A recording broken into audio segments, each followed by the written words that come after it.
فرمایا 3 منصوبے ہیں جو تیرے خلاف وہ بنا رہے ہیں، وہ یمکرون، اور ہم پھر تاکیداً بتاتے ہیں کہ وہ مسلسل دن رات مکر کرنے میں مصروف ہیں، ناپاک منصوبے بنانے میں وہ دن رات لگے ہوئے ہیں، لیکن وہ یمکر اللہ، لیکن ہم تمہیں بتاتے ہیں کہ اللہ بھی ان منصوبوں کا توڑ کرتا چلا جا رہا ہے۔ اس سے معلوم ہوتا ہے کہ وہ منصوبے جو دشمن بناتا ہے اس کی اگر مومن کو اطلاع نہ بھی ہو تو خدا تعالیٰ ان منصوبوں کا توڑ کر رہا ہوتا ہے۔ اس لیے مومن کے منصوبہ بناتے وقت یہ ضروری نہیں ہے کہ اس کی کامیابی کا انحصار انٹیلیجنس پر ہو، دشمن کے منصوبوں پر اطلاع کے نتیجے میں وہ منصوبے بنا رہا ہو۔ اس نے مثبت پہلو میں منصوبے بنانے ہیں کیونکہ اللہ کی پیروی کرتا ہے، لیکن دشمن بھی مسلسل منصوبے بنانے میں مصروف ہے۔ اگر ان منصوبوں پر مومن کو اطلاع ہو جائے تو اس کا بھی فرض ہے کہ جیسے اللہ جوابی کارروائی کرتا ہے مومن بھی جوابی منصوبہ بنائے، لیکن اگر اطلاع نہ ہو تو اسے کامل یقین رکھنا چاہیے کہ اس کا خدا ہمہ وقت اس کا نگران ہے اور دشمن کے شر پر اطلاع رکھتا ہے، اور اس کے شر کو توڑنے کے لیے، اس کے ناپاک منصوبوں کو ناکام بنانے کے لیے خدا تعالیٰ بھی جوابی منصوبے بنا رہا ہے۔ واللہ خیر الماکرین، خیر الماکرین کا مطلب ہے دشمن تو ناپاک اور گندے منصوبے بناتا ہے، اللہ اچھے اور پاک منصوبے بناتا ہے۔ اچھے اور گندے میں فرق ایک تو مقصود کے لحاظ سے ہوا کرتا ہے، ایک لاہ عمل کے لحاظ سے ہوتا ہے۔ مثلا ایک شخص بعض دفعہ یہ کہتا ہے کہ میں نے نیک مقصود سامنے رکھا ہوا ہے، اس لیے جھوٹ کے ذریعے نیک مقصد حاصل کر لوں، شر کے ذریعے نیک مقصد حاصل کروں، کیا فرق پڑتا ہے؟ اور اکثر جماعت کے معاندین کا یہی حال ہے، وہ سمجھتے ہیں جماعت کے خلاف جھوٹ بھی جائز، گند بھی جائز، ہر قسم کی لغو حرکت جائز، کیونکہ ہمارا اعلیٰ مقصد یہ ہے کہ جس کو ہم شر سمجھتے ہیں، جس کو ہم جھوٹ سمجھتے ہیں، اسے مٹا دیں۔ بس اس کو مٹانے کے لیے ہم ہر قسم کے گندے حربے کو استعمال کر سکتے ہیں۔ اللہ تعالیٰ فرماتا ہے کہ خدا ایسا نہیں کیا کرتا۔ اللہ کا جوابی مکر جھوٹ اور گند اور بہتان اور ہر قسم کے ظلم اور سفاکی کے مقابل پر صاف ستھرا ایک پروگرام ہوتا ہے جس کے ذریعے خدا تعالیٰ کو کسی غلط کام میں مبتلا ہونے کی ضرورت نہیں ہے۔ واللہ خیر الماکرین، اس کا منصوبہ ہمیشہ صاف رہے گا۔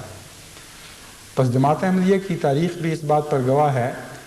کہ جب بھی دشمن کے منصوبوں کی جماعت کو اطلاع ہوئی ہے، جھوٹ کے مقابل پر کبھی جھوٹ نہیں بولا گیا، شر اور فتنہ پھیلانے کے مقابل پر کبھی شر اور فتنہ نہیں پھیلایا گیا۔ بعض دفعہ یہ بھی بہتان لگاتے ہیں کہ احمدیوں نے شیعہ سنی فساد برپا کرنے کا فیصلہ کر لیا۔ بھٹو صاحب اپنے آخری دور حکومت میں اپنی جان اسی طرح بچایا کرتے تھے کہ ہر فساد کی ذمہ داری احمدیوں میں ڈالنے کے لیے وہ یہ پہلے ہی انٹیلیجنس کے ذریعے خبریں پھیلا دیا کرتے تھے، اخباروں میں شہرت پر اشتہار دے دیا کرتے تھے کہ احمدی فلاں شرارت کرنے لگے ہیں، اسے بچ جاؤ۔ حالانکہ احمدیت کے مزاج میں ہی وہ بات نہیں۔ چنانچہ بسا اوقات ایسا ہوا کہ جب احمدیوں کے خلاف کوئی الزام لگایا گیا، یعنی اسی قسم کا گندہ قتل کا الزام، شر پھیلانے کا الزام، تو بڑے چوٹی کے تجربہ کار پولیس افسروں نے یہ کہہ کر رد کر دیا کہ ہم احمدیت کا مزاج جانتے ہیں، یہ ہو ہی نہیں سکتا۔ ان کی 100 سالہ تاریخ سامنے کھڑی ہے، یہ اگر منصوبہ بنائیں گے تو خیر الماکرین والا منصوبہ ہوگا، شر الماکرین والا نہیں ہو سکتا۔ تو اللہ تعالیٰ فرماتا ہے واللہ خیر الماکرین، مومن کو بھی جب جوابی منصوبہ بنانا ہو تو خیر الماکرین ہونا پڑے گا۔ اور دوسرا خیر کا مطلب بہتر کا ہے، جیسا کہ میں پہلے بھی بیان کر چکا ہوں، غالب آنے کی صلاحیت ہوتی ہے اس منصوبے میں۔ دشمن کے ہر منصوبے کو لازماً یہ بہتر منصوبہ ناکام کر دیتا ہے، اور صلاحیتوں کے لحاظ سے بہتر کے معنی میں خیر الماکرین ہے۔ اب سوال یہ ہے کہ اللہ تعالیٰ نے اس آیت میں جو ابتدا ہی میں مومن کو نصیحت فرمائی ہے وہ دراصل دشمن کے سارے منصوبوں کا توڑ ہے، اور خدا تعالیٰ کا مومن کے لیے منصوبے بنانا اس مرکزی نقطے سے تعلق رکھتا ہے جس کا اس سے پہلے بیان ہو گیا ہے۔ اس کو مضبوطی سے پکڑ لو تمہارے سارے کام ٹھیک ہو جائیں گے، وہ ہے تقوی۔ اس ساری آیت میں ایک ہی چابی رکھی گئی ہے، باقی سب اس چابی کے ذریعے کھلتے ہوئے تالوں کے مناظر دکھائے گئے ہیں، لیکن خدا کے منصوبے بنانے کا تعلق بھی مومن کے تقوی سے ہے۔ جس مومن میں تقوی نہ ہو اس کے لیے خدا منصوبے نہیں بنایا کرتا، اس کے حق میں کوئی بھی وعدہ پورا نہیں ہوتا، اسے کوئی فرقان عطا نہیں کی جاتی۔ بس جب میں یہ کہتا ہوں کہ آپ اپنے لیے منصوبہ بنائیں، انفرادی طور پر منصوبہ بنائیں، تو اس میں سب سے اہم قابل توجہ بات دعا کے بعد یہ ہے کہ آپ اپنے تقوی کا منصوبہ بنائیں، اور تقوی کا منصوبہ بنانے کے لیے ضروری ہے کہ آپ کو علم ہو کہ آپ میں کیا کیا کمی ہے، اور وہ کمی بعض دفعہ ایسی بھی ہوتی ہے جو آپ کے بس میں ہو کہ اسے دور کر دیں، اور بعض دفعہ ایسی بھی ہوتی ہے کہ آپ اپنی برائیوں کے ہاتھوں مغلوب ہو چکے ہوتے ہیں اور کوئی پیش نہیں جاتی۔ ان دونوں حالتوں میں خدا تعالیٰ نے آپ کو متقی ہی قرار دیا ہے۔ یہ بہت ہی قابل ذکر نقطہ ہے، بہت ہی توجہ کے لائق نقطہ ہے کہ یہاں متقی کی تعریف یہ نہیں فرمائی کہ متقی وہ ہے جو نیتوں میں بھی کامل ہو اور عمل میں بھی کامل ہو، اس میں نقائص نہ ہو، میں صرف ان کی مدد کروں گا۔ اگر یہ ہوتا تو دعوت اللہ کرنے کے لیے خدا کے ہاتھ کچھ بھی باقی نہ رہتا، کیونکہ تقوی کی مصیبت یہ ہے کہ جتنا تقوی بڑھتا ہے اتنا ہی انسان اپنے آپ کو گناہگار بھی سمجھنے لگ جاتا ہے، اور بسا اوقات درست ہوتا ہے کیونکہ اس کا نیکی کا معیار بڑھتا رہتا ہے۔ جس چیز کو وہ نیکی سمجھتا ہے وہ ایک مقام پر نہیں رہتی بلکہ اس کا معیار بلند ہوتا رہتا ہے۔ اسی کا نام عرفان ہے۔ تو تقوی اس کے نقائص کھول کھول کر اس کے سامنے لاتا ہے، اور جب نقائص سامنے لاتا ہے تو وہ کہتا ہے میں متقی نہیں ہوں۔ جب متقی نہیں سمجھتا تو کہے گا مجھے فرقان عطا نہیں ہوگی، مجھ سے خدا یہ سلوک نہیں فرمائے گا، وہ سلوک نہیں فرمائے گا، میرے لیے منصوبے نہیں بنائے گا۔ تو پہلا قدم اٹھانے سے پہلے ہی اس کی کمر ہمت ٹوٹ جاتی ہے۔ یہاں دیکھیں خدا نے کیسی عجیب تعریف فرمائی ہے۔ یہ وہی تعریف ہے دراصل جو قرآن کریم میں سورہ بقرہ کے آغاز میں ہی بیان کی گئی،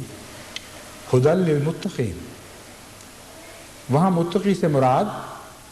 اعلیٰ درجے کے تربیت یافتہ لوگ نہیں ہیں، کیونکہ وہ تو پہلے ہی ہدایت پا چکے ہوتے ہیں۔ وہاں وہ تقوی کی تعریف ہے جو اس آیت میں ہے، پیش نظر ہے، کہ انسان سچائی کے ساتھ، خالص نیت کے ساتھ پاک ہونے کا ارادہ کر لے، یہ فیصلہ کرے کہ اس راہ پر چلنے کے لیے مجھے اس راہ کے اسلوب بھی سیکھنے ہوں گے، اور میں اپنی موجودہ کمزوریوں کے ساتھ اس راستے پر چلتا ہوا اچھا نہیں لگتا۔ یہ ارادہ کر کے جب وہ یہ فیصلہ کرے کہ میں پوری کوشش کروں گا کہ اپنے نقائص کو دور کروں اور اپنی خوبیوں میں اضافہ کروں،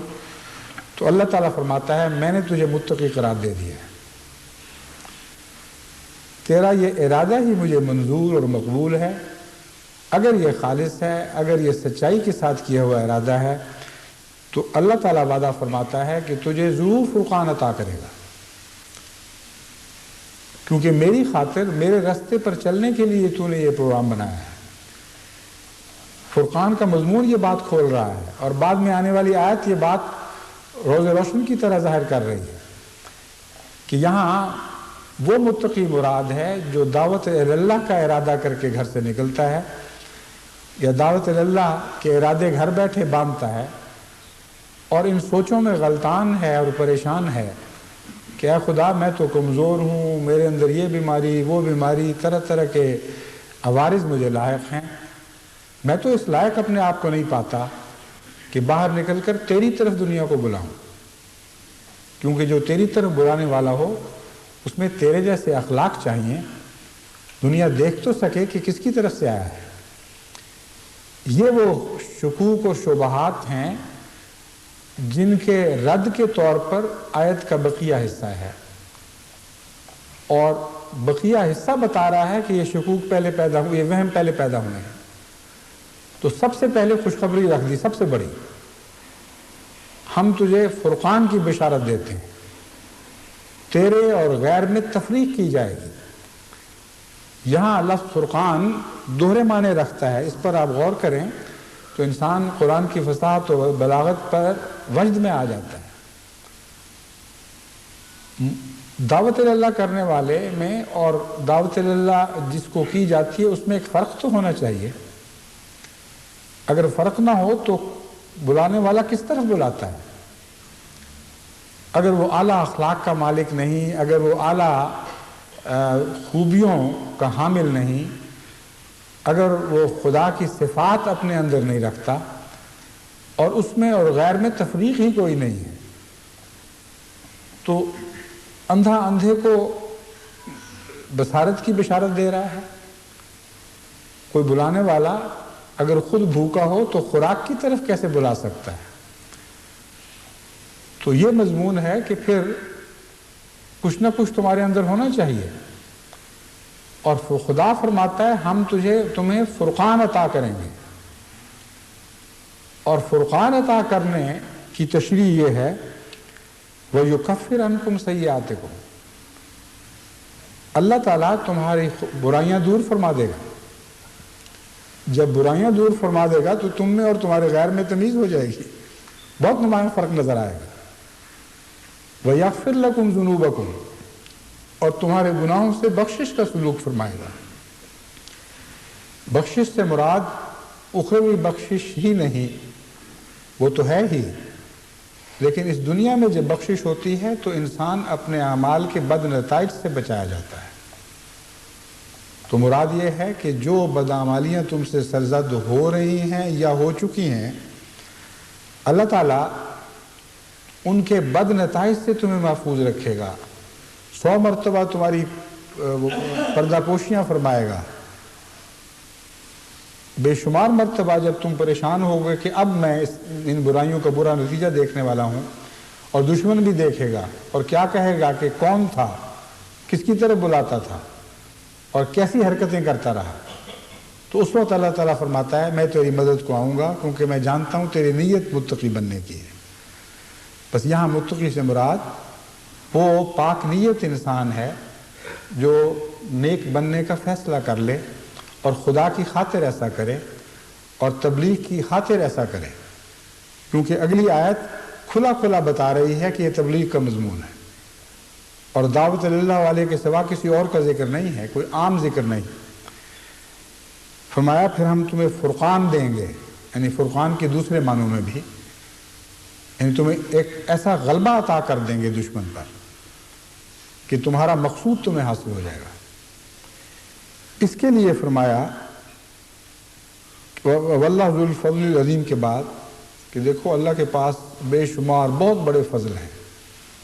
بہت بڑے بڑے فضلوں والا ہے، اس کے پاس کسی چیز کی کمی نہیں ہے۔ پھر آن حضرت صلی اللہ علیہ وآلہ وسلم کو مخاطب کرتے ہوئے فرماتا ہے کہ تو چونکہ متقیوں کا سردار ہے، اس لیے ہم تیرے سے دیکھ یہ سلوک کر رہے ہیں،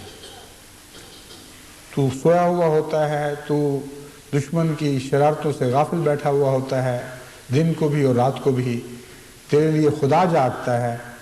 اور تیرے لیے دشمن کی ہر منصوبے کو ناکام کرنے کے لیے ایک مقابل کا منصوبہ بنا رہا ہوتا ہے۔ بس تقویٰ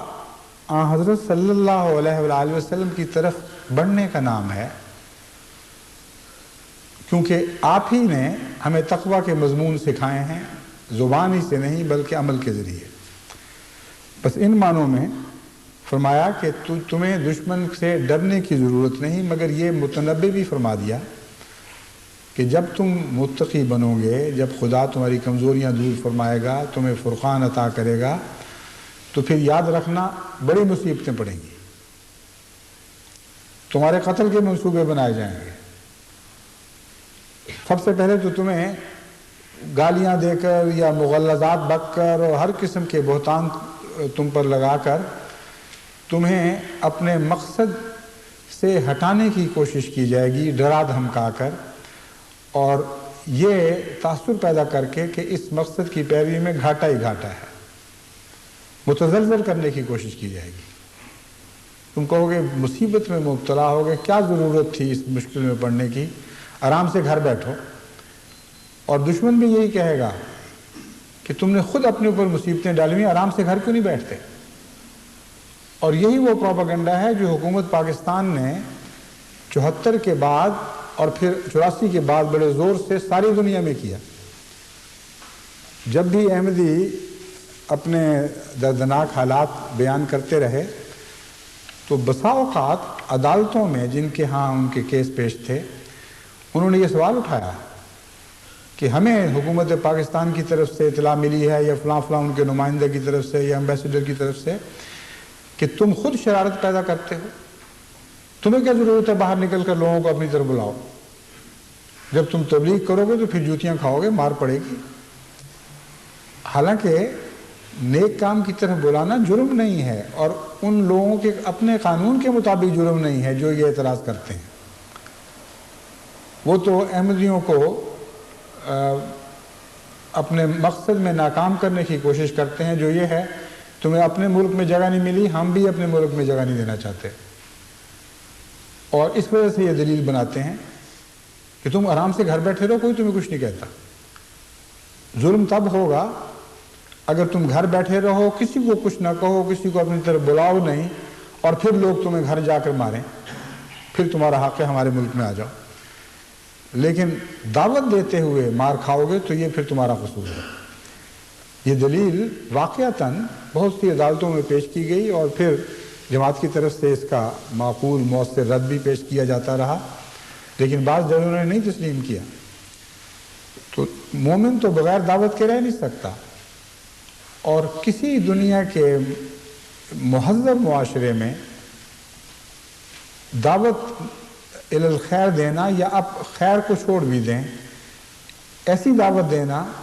جس میں ایک شخص زبانی بغیر کسی زبردستی کے، بغیر کسی لالچ کے کسی کو اپنا ہم خیال ہونے کی طرف بلاتا ہو، یہ جرم نہیں ہے، اور اس دعوت کے نتیجے میں کسی کو مار کوٹائی کا کوئی حق نہیں۔ لیکن خدا تعالیٰ نے متنبع کر دیا، تم سے فرقان کا وعدہ تو ہے، لیکن فرقان کے اور آج کے درمیان کافی منازل ہیں۔ ایک دن میں تو نہیں چھوٹا سا ذرہ ریزہ جو سی پی کے منہ میں جاتا ہے، وہ ایک دن ہی میں تو نہیں موتی بن جایا کرتا۔ سب سے پہلے خوشخبری رکھ کے حوصلہ بڑھا دیا ہے، فرقان تو ملنی ہے تمہیں، لیکن ملنے سے پہلے کچھ مشکلات آئیں گی، کچھ مراحل ایسے بھی آئیں گے جن میں بہت خوف ہیں، ہم تمہیں پہلے سے متنبع کرتے ہیں، اور یہ بھی وعدہ کر رہے ہیں کہ ان خوفوں کو دور کیا جائے گا اور خدا تمہاری حفاظت فرمائے گا۔ بس یہ وارننگ ہے، یہ تنبیہ ہے ہر تبلیغ کرنے والے کو کہ خواہ وہ کیسی ہی ہمدردی کے ساتھ، نیک نیت کے ساتھ، نیک طریق پر، پیار اور محبت کے طریق پر، ملائمت کے ساتھ تبلیغ کرے گا، چونکہ اس کی تبلیغ میں غالب آنے کی طاقت موجود ہے، اس لیے لازماً اس کی مخالفت غلط طریق اختیار کر لے گی، اور دلائل میں ناکامی کی وجہ سے دشمن دوسرے طریق اختیار کرے گا۔ تو داعی اللہ کے لیے جو عام تنبیہ فرما دی گئی، اس کا علاج بھی جیسا کہ میں نے بیان کیا ہے تقویٰ کے طور پر آپ کے سامنے رکھا، اور تقویٰ کی آسان تعریف کر کے اس کو آپ کے سامنے رکھا ہے۔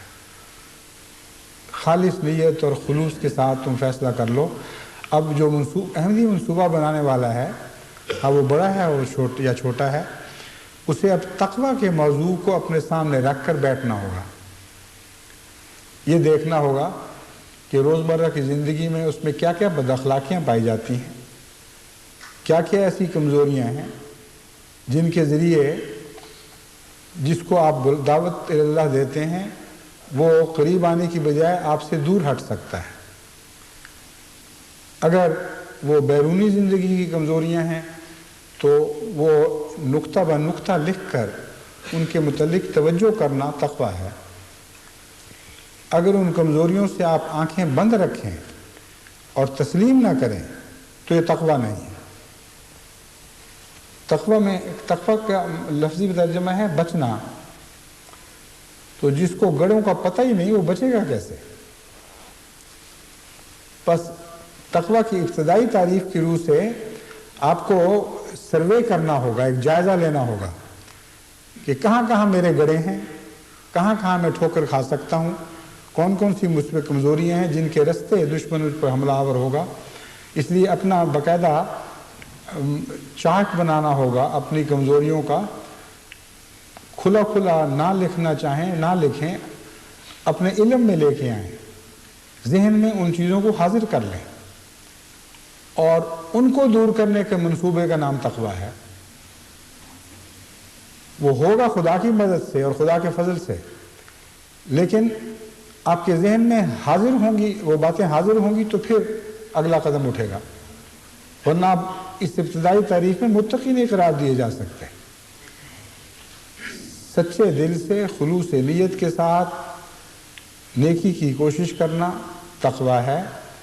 لیکن نیکی کیا ہے؟ اس کا آغاز ہے بدیوں سے بچنا، اور بدیوں سے بچنے کے لیے بدیوں کا علم ہونا ضروری ہے۔ پس قرآن کریم کے ایک ایک لفظ میں اگر آپ اتر کر دیکھیں تو اور بہت سی نئی راہیں دکھائی دینے لگتی ہیں۔ کئی ایسے ایوان آپ کے سامنے کھلتے ہیں جن میں پہلی دفعہ آپ نے جھانک کر دیکھا ہوتا ہے۔ بس ہر داعی اللہ کو اپنی کمزوریاں دور کرنے کا باقاعدہ منصوبہ بنانا چاہیے، ان کو لکھنا چاہیے۔ جو بیرونی کمزوریاں ہیں جن کا معاشرے سے تعلق ہے وہ بھی، اور جو اندرونی کمزوریاں ہیں وہ بھی بہت ہی اہمیت رکھتی ہیں۔ بیرونی کمزوریوں کا تعلق زیادہ تر آپ کی ذات سے ہے۔ آپ جب دعوت دیتے ہیں کسی کو اور آپ بدنام ہیں لین دین میں تو لاکھ دعوتیں دیتے پھریں، لوگوں کو پتہ ہے کہ یہ لین دین کا کچا آدمی ہے، باتیں بناتا ہے۔ اگر مبالغے کی عادت ہے، جھوٹ بول دیتے ہیں تو آپ کی بات کا اعتماد اٹھ جائے گا، اس میں وزن نہیں رہے گا۔ جتنی مرضی آپ چرب زبانی استعمال کریں، جھوٹے کی بات کا وزن ہی کوئی نہیں ہوتا۔ اور دیکھا گیا ہے کہ ایک آدمی خوب باتیں کر کے سمجھتا ہے میں نے ساری مجلس کو مسحور کر لیا، جو مجلس چھوڑ کے جاتا ہے تو سارے ہنس پڑتے ہیں کہ بڑا ہی گپی، بڑا ہی جھوٹا ہے، اور وہ سمجھتا وزن ہو گیا، لوگ مسحور ہو گئے ہیں، اور لوگ دل میں سوچ رہے ہوتے ہیں کہ جائے تو ہم بتائیں کہ یہ ہے کیا۔ اور سچا آدمی چھوٹی سی بات کرتا ہے، بظاہر لوگ رد بھی کر دیتے ہیں۔ ایسا بھی دیکھا گیا ہے کہ اس نے بات کی ہے، کسی پہ کوئی اثر نہیں پڑتا، بعض مخالفت کرتے ہیں، لیکن سچی بات دل میں ڈوبنے کی تاثیر رکھتی ہے۔ اس وقت نہیں تو کچھ دیر کے بعد، اس وقت نہیں تو کچھ اور دیر کے بعد سچی بات اپنا اثر ضرور دکھاتی ہے یا دکھانے کی کوشش کرتی ہے، اس میں طاقت ہے۔ بس بیرونی تعلقات میں اس قسم کی کمزوریاں دور کرنا فہرست کے اول پہ آئے گا، جن کے نتیجے میں آپ بدنام ہوں اور آپ کی نیک بات کا اثر نہ پڑے، اور اس کا آپ کی ذات سے تعلق ہے زیادہ تر۔ پھر جب بدنامی والی باتوں سے نیچے اتر کر دیکھیں گے تو آپ کو معلوم ہوگا کہ بدنامی والی باتیں جڑیں رکھتی تھیں، اور وہ جڑیں آپ کے دل اور مزاج اور دماغ میں گہری پیوستہ ہیں۔ ایک پھل آپ نے کاٹ دیا تو دوسرا پھل بھی اس جڑ سے پیدا ہوگا، اور وہ بدنیتوں کی جڑ ہے، وہ خود غرضیوں کی جڑ ہے، وہ ایسی کجیاں ہیں جو فطرت کے اندر گہری پیوستہ ہیں، اور جب تک ان کجیوں کی جڑوں کو کھینچ کر باہر نکال کر نہ پھینکا جائے، ایک شاخ کو کاٹیں گے دوسری شاخ پھر نکل آئے گی، ایک تنا گرے گا تو دوسرا تنا انہیں جڑوں سے باہر آ جائے گا۔ تو پھر انسان کو نمبر 2 طریق پر اپنی فطرت کا گہرا اندرونی جائزہ لینا ہوگا، اور یہ دیکھنا ہوگا کہ میں مالی لین دین میں کمزوری کیوں دکھاتا تھا؟ کیا توکل کی کمی ہے، یا طبیعت میں شوخی اور چالاکی ہے؟ سچ جھوٹ کا فرق نہیں معلوم، اور بدی کا بھی اتنا ہی مزہ آتا ہے حرام پیسے کا جتنا حلال پیسے کا۔ تو یہ بیماری جو ہے زیادہ گہری ہے، اور یہ صرف لین دین سے تعلق نہیں رکھتی، بلکہ اور بہت سے اس کے اثرات ہیں جو ساری انسانی اخلاق کے دائرے پر پھیلے ہوئے ہیں۔ تو اس طرح منصوبہ بنائیں گے تو پھر منصوبہ در منصوبہ بننا شروع ہو جائے گا۔ یہ تو بیرونی حالت کا نام ہے، بیرونی حالت سے تعلق رکھنے والا منصوبہ ہے۔ ایک اندرونی حالت ہے جو گھر میں ظاہر ہوتی ہے، آپ کا اپنے بچوں سے سلوک ہے، آپ کا اپنی بیوی سے سلوک ہے، آپ کا اپنی والدہ سے، اپنی بہنوں سے سلوک ہے، اپنی بیوی کی والدہ، اس کی بہنوں سے، اس کے باپ، اس کے رشتہ داروں سے سلوک ہے۔ ایک اور دنیا آپ کے گھر سے نکل آئی جو گھر کی دنیا ہے لیکن بہت اہمیت رکھتی ہے، اور اس کا تعلق نہ صرف آپ کی موجودہ زندگی سے ہے بلکہ آپ کی اولاد کی قیامت تک کی آئندہ زندگی سے ہے۔ باہر آپ بدنام ہوں گے تو غیر آپ کی بات کو توجہ سے نہیں سنے گا یا وزن نہیں دے گا، لیکن گھر میں اگر آپ بگڑ گئے تو آپ کی نسلیں بگڑ جائیں گی، بجائے اس کے کہ آپ دعوت اللہ کے ذریعے دوسروں کو باہر سے اسلام کے اندر داخل کرنے والے بنے یا خدا کی راہ میں ان کے قدم کھینچیں، ان کو دھکا دے کر پیچھے ہٹانے والے بن جائیں گے۔ ان کو ہی نہیں، اپنی اولاد کو، وہ تو آپ کے نہیں بن سکے، لیکن آپ کی اولاد جو آپ کی کہلاتی تھی وہ بھی آپ کی نہیں رہے گی۔ بسا اوقات بد اخلاق خاندانوں کی بیویاں ایمان کھو بیٹھتی ہیں، اور ان کی اولاد ان کو اس طرح دیکھتی ہے کہ ذلیل لوگ ہیں، ان کی کوئی حیثیت نہیں ہے، نیکیاں باہر کی دنیا کے لیے ہیں، دعووں کے طور پر ہے، حقیقت میں اس شخص کے اندر کچھ بھی نہیں۔ چنانچہ میں نے ایسی اولادوں کو اتنا بارہا برباد ہوتے دیکھا ہے کہ دل لرزتا ہے اس بدی کے بد نتائج پر نظر ڈال کر۔ گھر میں اپنے اخلاق کو لازماً اچھا بنانا ہوگا، ورنہ دعوت اللہ کے مثبت نتیجے کی بجائے منفی نتائج نکل رہے ہوں گے۔ اب جو کچھ آپ کے پاس ہے وہ بھی کھو رہے ہوں گے، اور اس طرف جماعت نے ابھی پوری توجہ نہیں دی، سنجیدگی سے توجہ نہیں دی، اور وہ سمجھتے ہی نہیں کہ اس کی اہمیت کیا ہے۔ ساری جماعت مراد نہیں، جماعت کے میں ایک طبقہ ہے جو اللہ کے فضل سے زرخیز زمین کی طرح ہے، ان پر جب نصیحت کا بیج گرتا ہے تو پھر اس کو مٹا نہیں دیتے بلکہ اس کے خواص کو ابھارتے ہیں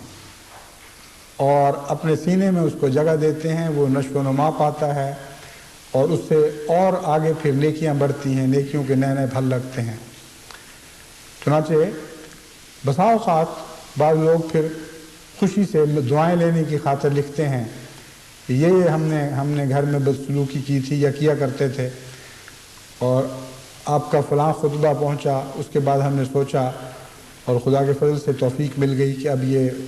اس بدخلقی سے ہم تائب ہو چکے ہیں، گھر صاف ہو گیا ہے، اور نتیجتاً کہتے ہیں اب مزہ آیا گھر کا، اتنی خوشی ہوئی ہے، ایسے اچھے تعلقات پیدا ہو گئے ہیں ہمارے گھر میں کہ دیکھنے والے بھی رشک کریں۔ تو اللہ تعالیٰ کے فضل سے جماعت کو جب میں کہتا ہوں ابھی توجہ نہیں دی، مراد یہ نہیں ہے کہ نعوذ باللہ ساری جماعت ہی گونگی بہری ہے، چند ایسے ہیں، اور میرے خیال میں گھر کے معاملے میں چند سے بھی زائد، جو گھر میں اپنے ان اخلاق کا کم سے کم بنیادی اخلاق کا مظاہرہ بھی نہیں کرتے۔ میں نے بیویوں کی بات کی ہے، بیویوں کے تعلقات خامدوں سے بعض دفعہ خامدوں کی وجہ سے بگڑتے ہیں، بعض دفعہ خامدوں کے بیویوں کی وجہ سے بگڑتے ہیں، دونوں طرف امکان موجود ہے، احتمالات ہیں، لیکن زیادہ تر مرد کا قصور ہوتا ہے۔ حضرت صلی اللہ علیہ وآلہ وسلم نے فرمایا خیرکم لأہلہ وانا خیرکم انا خیرکم لأہلی،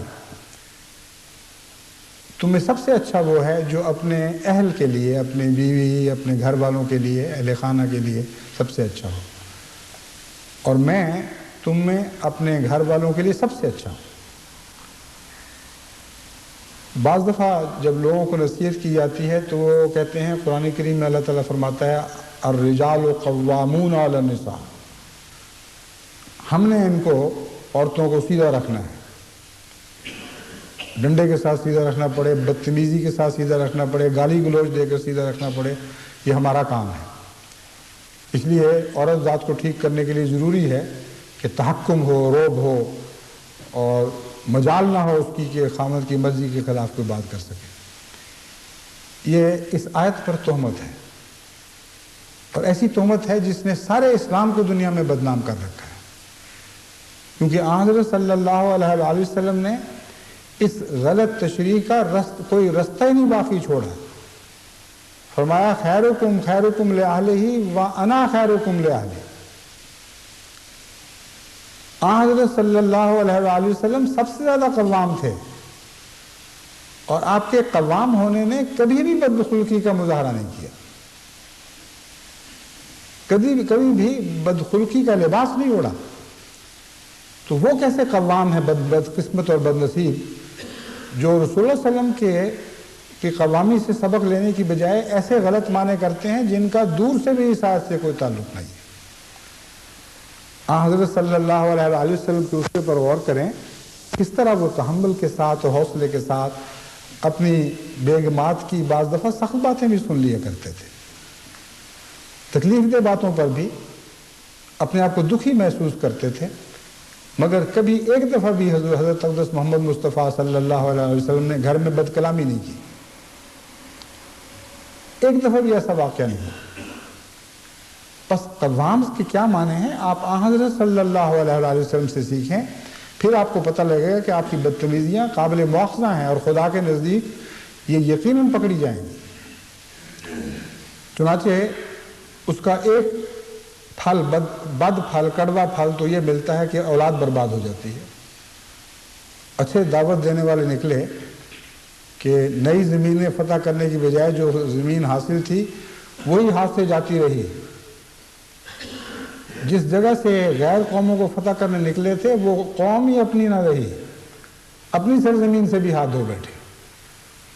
بس دعوت اللہ کے وقت ایسی بدنصیبی نہیں ہونی چاہیے، بس منصوبے میں یہ بات شامل کریں۔ خاص طور پر ان احمدی مردوں کو، بدنصیبوں کو میں متوجہ کرنا چاہتا ہوں جو بعض دفعہ نمازوں میں تو بڑے پکے ہوتے ہیں، جماعتی کاموں میں بھی آگے ہوتے ہیں، لیکن گھروں میں ظلم کرتے ہیں۔ وہ اپنی ساری نیکیوں کو اپنے ہاتھ سے مٹا رہے ہوتے ہیں، کچھ بھی اس کا باقی نہیں رہتا۔ بعض دفعہ عورتوں کے بڑے دردناک خط ملتے ہیں، اور ظلموں کی ان کی داستانیں اگر وہ سچی ہیں تو حیرت ہوتی ہے، کہتے ہیں یہ نمازی بھی ہے، جماعت کا عہدیدار بھی ہے، گھر آتا ہے تو بدتمیزیاں کرتا ہے، گالیاں دیتا ہے چھوٹی چھوٹی باتوں پر،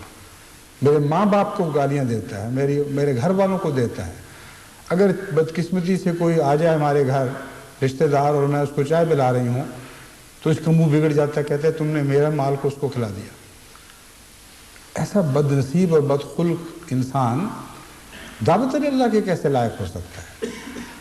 اور وہ یہ نہیں سوچتا کہ صرف یہی نقصان نہیں ہے، بلکہ یہ ظلم ایسا ہے جس کے نتیجے میں خدا تعالیٰ ایسے شخص سے ضرور مواخذہ کرے گا۔ کسی کی بچی تمہارے گھر آئی، اس کے ساتھ تم اس قسم کی بدتمیزیاں کرو، اس کی زندگی اجیرن کر دو، اور بے بس ہو، بے اختیار ہو تمہارے مقابل پر، ذرا احتجاج کرے تو تم اس کو بدنی سزائیں دو، اور کہو کہ قرآن کریم نے فرمایا ہے کہ بدنی سزا دو۔ یعنی قرآن کریم پر بھی حملہ، حدیث پر بھی حملہ، کلام اللہ پر بھی اور سنت پر بھی حملہ، اور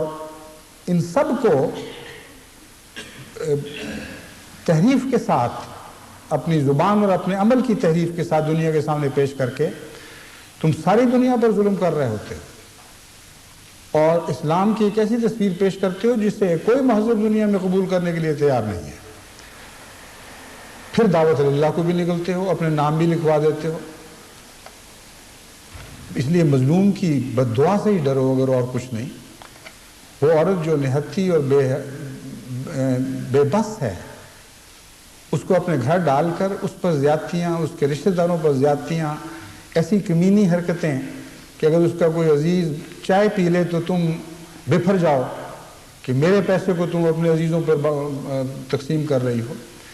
حالانکہ قرآن کریم نے ذی القربیٰ کا جو حکم دیا ہے کہ خبردار ہم تمہیں نیکی کی نصیحت کرتے ہیں، خیرات کی نصیحت کرتے ہیں، لیکن ذی القربیٰ کو نہیں بھولنا۔ تو ذی القربیٰ میں بیوی اور اس کے بھائی، اس کے ماں باپ، اس کے غریب رشتہ دار سب شامل ہوتے ہیں، اور تمہارا اخلاقی فرض ہے کہ ان کا خیال کرو، ان سے حسن سلوک کرو، عزت کا سلوک کرو، اور رحمی رشتوں کو توڑو نہیں۔ بس یہاں جب آپ بد اخلاقی کرتے ہیں تو اس کا ایک اور یعنی بد نتیجہ یہ بھی نکلتا ہے کہ ایسے گھر میں آپ کسی کو دعوت پہ بلا نہیں سکتے، اور جب آپ منصوبہ بنائیں گے تو اس منصوبے میں یہ بات بھی داخل ہونی چاہیے کہ میں اپنے دوستوں کو کبھی کبھی اپنے گھر دعوت پہ بلاؤں، بیوی اپنی سہیلیوں کو اپنے گھر دعوت پہ بلائے، بچے اپنے دوستوں کو اپنے گھر دعوت پر بلائیں، اور گھر میں لا کر دکھائیں کہ گھر ہوتا کیا ہے،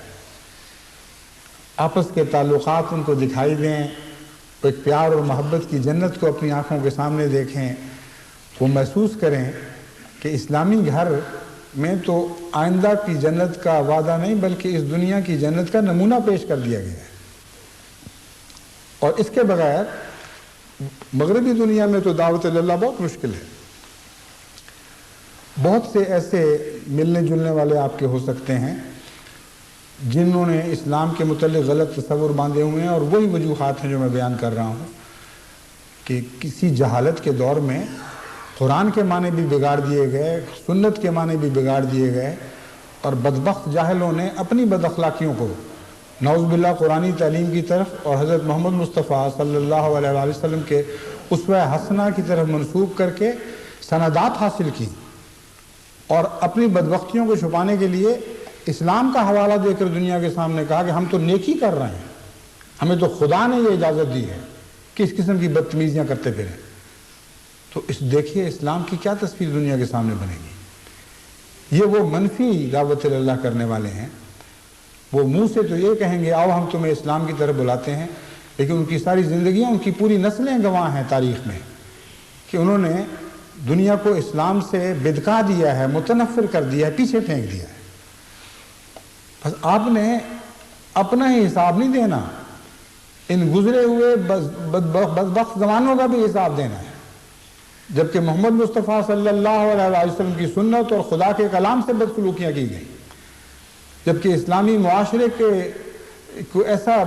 بدزینت بدزیب بنا کر دنیا کے سامنے پیش کیا گیا کہ اس کے نتیجے میں تبلیغ ممکن نہیں رہی۔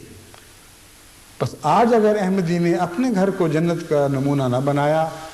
اور اپنے گھر میں اسلامی اخلاق کو، ان اخلاق کو جو حضرت محمد مصطفیٰ صلی اللہ علیہ وسلم کی سیرت سے روشن ہوئے ہیں، جن کے بعد کسی ابہام کی کوئی گنجائش نہیں رہی، کوئی غبی سے غبی اور شقی سے شقی مولوی بھی جو قرآن کے غلط معنی کرتا ہے، رسول اللہ صلی اللہ علیہ وسلم کی سیرت سے ایک واقعہ ایسا نہیں دکھا سکتا جس میں آپ نے اپنے گھر والوں پر زیادتیاں کی ہوں، اور پھر اس کی تعلیم دیتا ہے، پھر مارنے میں جلدی کرتا، کہتا ہے مارنے کا مطلب یہ ہے کہ بس اٹھاؤ ڈنڈا اور بیوی کو سیدھا کر دو۔ بس اخلاق حسنہ کے ساتھ گھر کی اصلاح کرنا، یہ ہے قوام کے معنی۔ حضرت صلی اللہ علیہ وآلہ وسلم نے یہی قوامی دکھائی تھی، جس کے اعجاز میں آپ کی امہات ساری دنیا کے لیے نمونہ بن، امہات المومنین آپ کی بیگمات سب دنیا کے لیے نمونہ بن گئی تھی۔ بس اپنے بیرونی اخلاق کی بھی حفاظت کرنی پڑے گی، اپنے اندرونی اخلاق کی بھی حفاظت کرنی پڑے گی، اور اس لیے میں مجھے درمیان میں پیغام دیا گیا تھا، اس لیے میں رک گیا بیچ میں، کہ اگر کچھ وقت زیادہ بھی ہو جائے خطبے کا تو ٹیلی ویژن والے اس بات پر تیار ہیں کہ وہ تحفتاً کچھ زائد وقت ہمیں دے دیں، مگر میرا خیال ہے میں کوشش کرتا ہوں چند منٹ تک خطبے کو ختم کر دوں۔ بہرحال مضمون بیچ میں سے کٹ گیا، میں کہہ یہ رہا تھا کہ دعوت اللہ کے پروگرام کا ایک لازمی حصہ ہے، یہ کوئی معمولی حصہ نہیں، اور آپ اپنے منصوبے میں اس کو ضرور داخل کریں۔ پھر قوام ہونے کی حیثیت سے آپ کو اپنے بچوں کے اخلاق کے متعلق بھی منصوبہ بنانا ہوگا، اگر منصوبہ بنانے والا باپ ہے، اور اگر منصوبہ بنانے والی ماں ہے تو چونکہ گھر کی سپرداری اس کے اوپر ہے، اس کے پاس ہے، اس لیے اسے بھی اپنے بچوں کا منصوبہ بنانا ہوگا، اور اپنے خاوند کی اصلاح کرنے کے لیے بھی اسے کچھ منصوبہ بنانا ہوگا۔ جیسا کہ میں نے بتایا ہے، بعض عورتیں مجھے لکھ دیتی ہیں خط، پھر میں کوشش کرتا ہوں، نظارتیں حرکت میں آتی ہیں، ذیلی تنظیمیں حرکت میں آتی ہیں، دور دراز تک بعض دفعہ ان کی درد کی آواز کا رد عمل پیدا ہوتا ہے، اور خدا کا فضل ہے، یہ جماعت احمدیہ پر اللہ کا احسان ہے، ورنہ اور کسی دنیا کی جماعت میں یہ ممکن نہیں کہ اس طرح کسی دور دراز کے ملک میں کوئی مظلوم عورت آواز اٹھائے اور خلیفہ وقت کے سینے سے ٹکرا کر وہ آواز نظام جماعت کو پہنچے، اس کو بیدار کرے، اور پھر دور دراز کا سفر کر کے افریقہ کے جنگلوں میں یا فجی میں یا کسی اور ملک میں ایک احمدی گھر کا دروازہ کھٹکھٹاتا ہے اور گھر کے مالک کو بلاتا ہے کہ میں نے تم سے مخفی بات کرنی ہے، اور کہتا ہے کہ تمہاری متعلق یہ تاثر ہے خلیفہ وقت کا، اپنی اصلاح کرو، اور پھر وہ اصلاح کرتا ہے، اور کچھ عرصے کے بعد دونوں کی طرف سے دعاؤں کے خط ملتے ہیں کہ الحمدللہ ہم نے اطاعت کا ایسا شیریں پھل پایا ہے کہ یہ برائی اگر آپ کی طرف سے پیغام نہ ملتا تو شاید ہمیں محسوس بھی نہ کبھی کرتے، لیکن اللہ نے فضل فرمایا اور اب ہم ٹھیک ٹھاک ہیں۔ اسی طرح بعض دفعہ احمدی بچیوں کی کمزوریاں، بعض دفعہ بیویوں کی کمزوریاں گھر والوں کی طرف سے ہی بطور اطلاع بھجوائی جاتی ہیں، اور خدا کے فضل سے نظام حرکت میں آتا ہے، تو نظام آپ کی پوری طرح مدد کرنے پر مستعد کھڑا ہے، اور ہم دعائیں بھی کرتے ہیں، لیکن دعوت اللہ کرنے والے کو لازماً اپنی اصلاح کا، اپنے گھر کی اصلاح کا ایک منصوبہ بنانا ہوگا۔ یہ اس کے تقویٰ کی تعریف ہے جو قرآن کریم نے بیان فرما دی کہ نیک بنو اور بدیوں سے بچنے کی کوشش شروع کر دو۔ اگر تم ایسا کرو گے تو اللہ تعالیٰ یہ وعدہ کرتا ہے کہ وہ تمہیں فرقان عطا فرمائے گا، تم میں اور تمہارے غیروں میں ایک عظیم تفریق کر دی جائے گی، جس طرح رات اور دن میں اشتباہ نہیں رہتا، دن رات سے جدا ہے اور ہمیشہ جدا رہے گا، اور رات دن سے جدا ہے،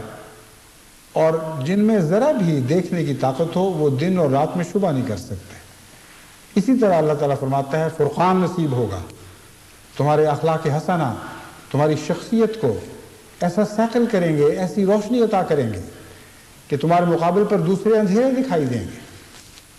اور لوگ تمہاری طرف متوجہ ہوں گے، کیونکہ تم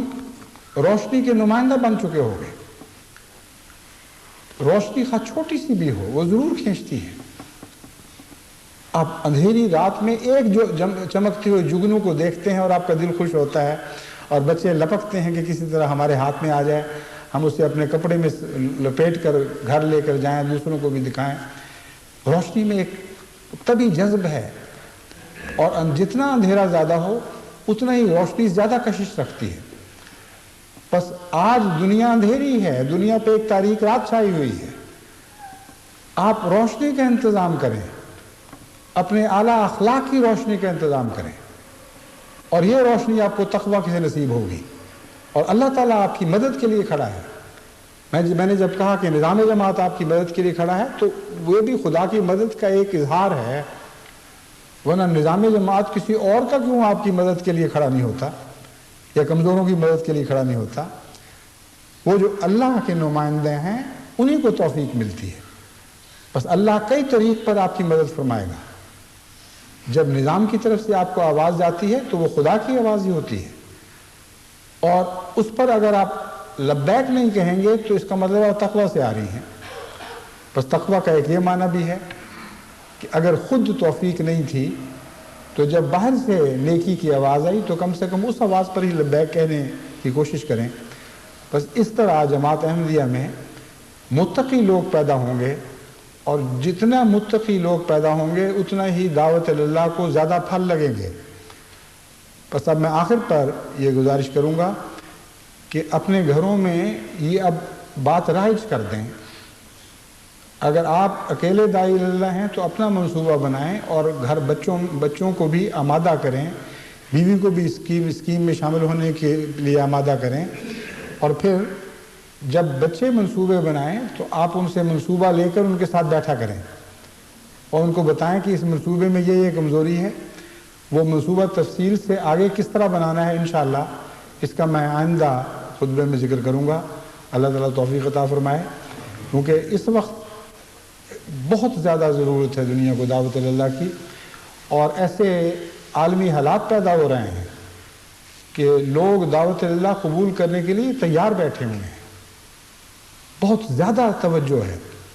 میں نے جیسا کہ ایک دفعہ پہلے بھی بتایا تھا، قادیان کے سفر پر مجھے یہ تجربہ ہوا ہے کہ جن کے متعلق ہم سمجھتے تھے کہ ان کے دل میں اسلام کے لیے کوئی نرم گوشہ نہیں ہے، قادیان جانے کے نتیجے میں پتہ لگا کہ سب کے دلوں میں دروازے کھلے ہوئے ہیں، کوئی پیغام پہنچ ہی نہیں رہا، اور دل پیاسے ہیں، متمنی ہیں. حیرت انگیز خط آتے ہیں دور دراز سے، سکھوں کے بھی ہندوؤں کے بھی. میاں وسیم احمد صاحب کو قادیان خط لکھتے ہیں، کئیوں نے ٹیلی ویژن پر تقریریں سنی ہیں، کئیوں نے قادیان کے جلسے خود دیکھے ہیں، اور بہت سے ایسے ہیں جو یہ لکھتے ہیں کہ ہم تو نہیں جا سکے مگر قادیاں والے کچھ ہمارے واقف ہیں، وہ ہمیں آ کے باتیں بتاتے ہیں. اور بعض یہ بھی لکھتے ہیں کہ ہم دکاندار ہیں، ہمارے پاس دوسرے دکاندار آتے ہیں اور وہ آ کے یہ باتیں کرتے ہیں. ایک میڈیکل سٹور والے کا خط تھا کہ میں دوائیاں بیچتا ہوں، اور قادیاں سے کئی دفعہ مریض آتے ہیں اور آتے ہی وہ قادیاں کی باتیں شروع کر دیتے ہیں. کہتے ہیں قادیاں والے تو ہم نے اب دیکھے ہیں کیا چیز ہیں، اور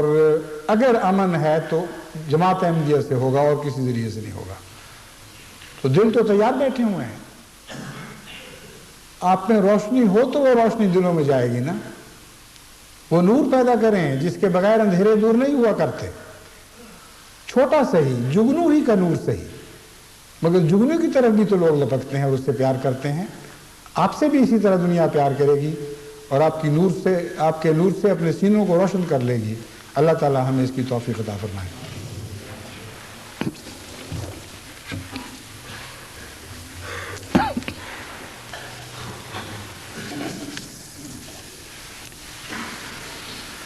الحمد لله نحمده ونستعينه ونستغفره ونؤمن به ونتوكل عليه ونعوذ بالله من شرور أنفسنا ومن سيئات أعمالنا. من يهده الله فلا مضل له ومن يضلله فلا هادي له. ونشهد أن لا إله إلا الله وحده لا شريك له ونشهد أن محمدا عبده ورسوله. عباد الله